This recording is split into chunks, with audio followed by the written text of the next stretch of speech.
मित्रांनो, आजच्या व्हिडिओमध्ये आपण एक अशी स्लरी बनवणार आहोत जी जमिनीचा सेंद्रिय कर्ब, मातीचा पोत, मातीची संरचना, त्यानंतर एक उत्तम बुरशीनाशक, उत्तम कीटकनाशक आणि जवळपास पीक वाढीसाठी लागणारे सगळे घटक याच्यामध्ये असणार आहेत. ही ऑलराऊंडर स्लरी आपण बनवणार आहोत. त्यासाठी व्हिडिओ महत्वाचा आहे, शेवटपर्यंत बघा. राम राम शेतकरी मित्रांनो, स्वागत आहे कृषी मित्र आनंद या युट्यूब चॅनलवर. तर शेतकरी मित्रांनो, आपली जी झिरो बजेट नैसर्गिक शेतीची व्हिडिओ सिरीज आहे त्यामध्ये आज आपण एक नवीन व्हिडिओ पाहणार आहोत.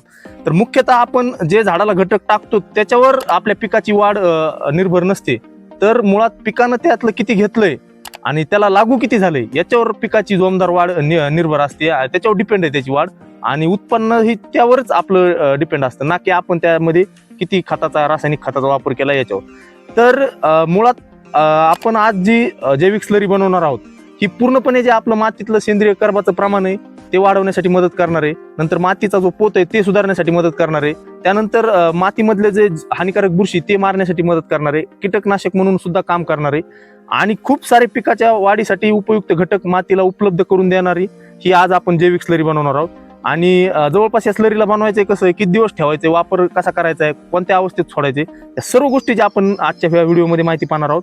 त्यासाठी व्हिडिओ अर्धवट पाहू नका. तुम्हाला जर पूर्ण हा प्रयोग पाहिजे असेल तर त्यासाठी व्हिडिओ शेवटपर्यंत बघा, तुम्हाला याचा नक्की फायदा होईल. तर आपण लगेच व्हिडिओला सुरू करू. पहिले ही जैविक स्लरी बनवण्यासाठी साहित्य काय काय लागते तुम्ही पाहू शकता. एक प्लास्टिकचा ड्रम आपण घेतलेला आहे. इथं आपल्याला प्लास्टिकचा ड्रम घ्यायचा, इतर कोणत्याही धातूचा घ्यायचा नाही. आणि त्याच्यामध्ये आता ही जी स्लरी मी ही 100 लिटर पाण्यासाठी बनवली.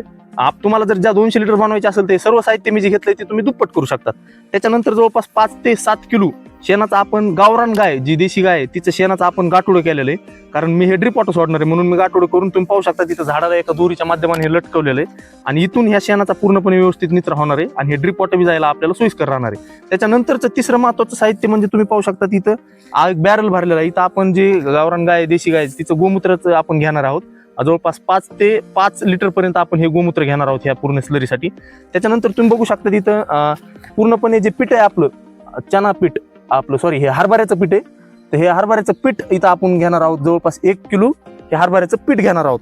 आणि त्याच्यानंतर तुम्ही तिथं पुढे टोपल्यात पाहू शकता ते म्हणजे की आपलं जे नैसर्गिक काळा गुळ आहे त्या गुळाचं 1 किलो आपण पाणी घेणार आहोत. आणि त्याच्यानंतर सगळ्यात महत्वाचं म्हणजे हे जे पूर्णपणे आपण मातीत वापरतो घटक, हे घटक उपलब्ध करणार बायोला, म्हणजे याच्यामध्ये जवळपास नायट्रोजन उपलब्ध करणारे PSB आणि KMB असं सर्व जीवाणू कल्चर जे आहे ते जीवाणू कल्चर एक आपण याच्यामध्ये 1 लिटर वापरणार आहोत. आणि हे जीवाणू कल्चर जे आहे हे मी RCFचं बायोला लिक्विड कॉन्सोर्टिया वापरत आहे. याच्यामध्ये तुम्ही हेच घ्यावं असं काय नाही, तुम्ही कोणतंही जीवाणू कल्चर ज्याच्यामध्ये की NPK उपलब्ध करून देणारे सगळे बॅक्टेरिया असतील ते कल्चर 1 लिटर घेणार आहोत आपण. आणि त्याच्यानंतर मी बनवलेलं स्वतः नैसर्गिकरित्या एक घरी जीवाणू कल्चर आहे, जे की आपण त्याला डिकम्पोजर कल्चर बी म्हणतो, जे की शेणखत कुजवण्यासाठी किंवा केळीचे खपट कुजवण्यासाठी किंवा पाचट कुजवण्यासाठी वापरतो. ते जीवाणू कल्चर 1 लिटर आपण यामध्ये वापरणार आहोत. आणि त्याच्यानंतर सर्वात महत्वाचं म्हणजे आपण यामध्ये जी बुरशीनाशक जे आहे ट्रायकोडर्मा विरिडी, जी की मित्र बुरशी आहे जी इतर घातक बुरशीला मारायचं काम करते, ते ट्रायकोडर्मा विरिडीची पावडर आपण जवळपास 300 ते 400 ग्राम वापरणार आहोत. आणि त्यानंतर कीटकनाशक म्हणून आपण जे मेटरायझम ॲनोसोफिली, जी की मातीतल्या घातक किडींना खाते आणि त्यांच्यावर जगते, ते मेटरायझम ॲनोसोफिली आपण 400 ग्राम पर्यंत वापरणार आहोत. म्हणजे जवळपास हे जे आपण द्रावण बनवलं एक बुरशीनाशक पण आहे, कीटकनाशक पण आहे, म्हणजे ओव्हरऑल ह्याच्यानंतर काही राहतच नाही म्हणजे असं आपल्याला कंट्रोल करण्यासाठी. त्याच्यामुळे हे ओव्हरऑल ऑलराऊंडर आपलं हे टॉनिक बनायला. हे जे सगळं आपलं कल्चर आहे हे आपल्याला साठवूनच ठेवायचं. तुम्ही पाहू शकता तिथं साईडला माझ्याकडे केळीचं पूर्णपणे फर्मेंटेड जैविक पोटॅश इथं बनायला आपण ठेवलेलं आहे. इथं पिठाची पूर्णपणे जी आपली गुणी डाळीचं पिठाची ती गुणी आपण सारखं जीवामृत बनवतो त्यासाठी ठेवलेली. इथं ड्रम आहे, हे जीवामृत आपलं गोमूत्र साठवलेलं ड्रम आहे.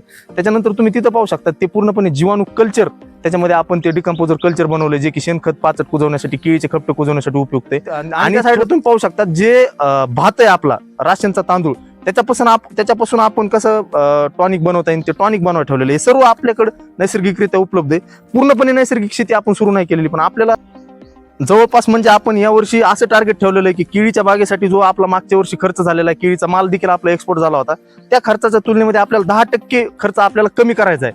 आणि नैसर्गिकरित्या हे 10% जे खर्च कमी केलाय त्याच्या निविष्ट आपल्याला वापरायचे आणि रिझल्ट घ्यायचा आहे. तर तुम्ही बी करीत असताल तर पूर्णपणे नैसर्गिककडनं लगेच वळू नका. तुम्ही फक्त पहिले 10% खर्च कमी करून पहा आणि अशा नैसर्गिक निविष्ठा वापरून पहा. आपण या प्रक्रियेला आता लगेच सुरू करू. तर शेतकरी मित्रांनो, सगळ्यात पहिल्यांदा आपलं जे गोमूत्र आहे गावरान गायचं, ते गोमूत्र आपण 5 लिटर ह्या पूर्ण मिश्रणामध्ये टाकून घेतले. त्यानंतर जे आपण गुळाचं पाणी केलेलं आहे ते गुळाचं पाणी आपण यामध्ये टाकले. त्यानंतर जे पीठ आहे हरभराचं पीठ, आपलं जे प्रोटीनचा सोर्स राहणार आहे, सूक्ष्मजीवांना अन्न खाद्य बनवून एकदम नंबर 1 काम करणार आहे, त्या पिठाच्या व्यवस्थित गाठी बारीक करून घ्यायच्या. त्यानंतर जे आपलं NPK कल्चर आहे, RCFचं आपण जे वापरले ते कल्चर 1 लिटर आपण यामध्ये टाकले. त्यानंतर ट्रायकोडर्मा पावडर आहे, ती ट्रायकोडर्मा पावडर आपण याच्यामध्ये टाकली आहे, तुम्ही पाहू शकता. त्यानंतर जे मॅटरायझियम पावडर आहे, ती मॅटरायझियम पावडर या पूर्ण मिश्रणामध्ये आपण टाकलेली आहे. त्याच्यानंतर सर्वात महत्वाचं म्हणजे आपण हे शेणाचं जे गाठोडे आता ते बांधलेलं, ते गाठोडे याच्यामध्ये पूर्ण मिश्रणामध्ये सोडलेले.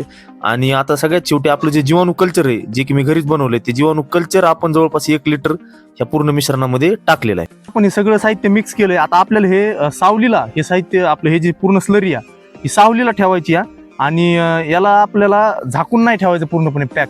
जर जमलं तर सुती कापडाच्या ह्यानं झाकून ठेवायचे, पूर्णपणे पॅक बंद नाही करायचं.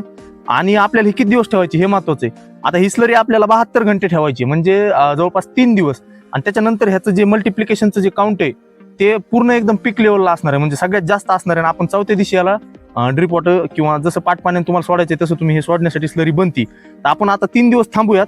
आता तोपर्यंत आपलं हे बनतंय राहून, तोपर्यंत आपण याचे ह्या घटकाचे घटकनिहाय फायदे आणि ह्या पूर्ण मिश्रणाचा वापर फायदे पाहूया. तर मित्रांनो, ह्या ऑलराऊंडर स्लरीचे किती फायदे तुम्हीच बघा स्वतः. जमिनीतील सूक्ष्मजीव वाढतात. जीवामृत व जीवाणू कल्चरमुळे जमिनीत उपयुक्त सूक्ष्मजीवांची संख्या झपाट्याने वाढते. मुळांची वाढ मजबूत होते. ट्रायकोडर्मामुळे मुळांची वाढ चांगली होते, झाडे मजबूत बनतात. बुरशीजन्य रोगांपासून संरक्षण, जसे की मुळकूज, डॅम्पिंग ऑफ, फ्युजेरियम सारखे रोग कमी होतात. कीड नियंत्रणाला मदत होते मॅट्रायझियममुळे, जसे की उन्नी असेल किंवा टर्माइट असतील. त्यानंतर पोषक द्रव्य उपलब्धता वाढते जीवाणू कल्चरमुळे. नत्रस्फुरत पालाशांची उपलब्धता वाढते. पिकाची वाढ आणि उत्पादन वाढतं. सेंद्रिय कर्बाचे प्रमाण वाढते. त्यानंतर माती सुपीक बनल्यामुळे झाडांची वाढ होते, उत्पादनात वाढ होते. मातीचा पोत सुधारतो, मातीची रचना सुधारते. इतके फायदे पाहायला मिळतात. आता हे मिश्रण कोणत्या अवस्थेत वापरायचे? जमीन तयारीच्या वेळी, शेतात शेवटची नांगरट किंवा वखरणी करताना पाण्यात मिसळून टाकली तर मातीतील सूक्ष्मजीव वाढतात. पिकाच्या सुरुवातीच्या वाढीच्या अवस्थेमध्ये आपल्याला वापरायचे. त्यानंतर जी वाढीची अवस्था आहे, व्हेजिटेटिव्ह स्टेज, पिकाची वाढ चालू असताना 15 ते 20 दिवसांनी एकदा दिल्यास पोषण व मातीतील जीवन वाढते. मातीतील कीड व बुरशींना धोका असेल तेव्हा एकदा वापर. तर शेतकरी मित्रांनो, आपण जी स्लरी बनवायला ठेवली होती तिला आज कंप्लीट 3 दिवस झालेले आहेत. 72 तासानंतर आपण हिला आता सोडणार आहोत. आता तुम्ही पाहू शकता मी हिला 2 वेळेस पूर्णपणे दिवसातून ढवळले 5-5 मिनिटं. आणि आता तुम्हाला इथं दिसतंय की ही जी स्लरी आहे ही परफेक्ट अशी ड्रिपद्वारे जाण्यासाठी क्लिअर अशी बनलेली, कारण आपण शेणाचं गाठोडं केलेली. तर ही जी स्लरी आपल्याला ही पूर्णपणे जे 1 एकरसाठी हे मिश्रण पूर्णपणे सोडून द्यायचं 200 लिटरच्या टाकीमध्ये मिक्स करून, पाण्यात मिक्स करून हे सोडून द्यायचं. किंवा जर तुम्हाला डायरेक्ट सोडायचं असलं तुम्ही डायरेक्ट बी सोडू शकता. तर अशा पद्धतीने ही स्लरी पूर्णपणे बनवायची. तुम्हाला पूर्णपणे सुरुवातीच लागणाऱ्या साहित्यापासून ते वापरण्यापर्यंत सर्व दाखवले. जर तुम्हाला तर तुम्ही ही स्लरी वापरून बघा, तुम्हाला कसा रिझल्ट भेटतोय ती कमेंट बॉक्समध्ये सांगा.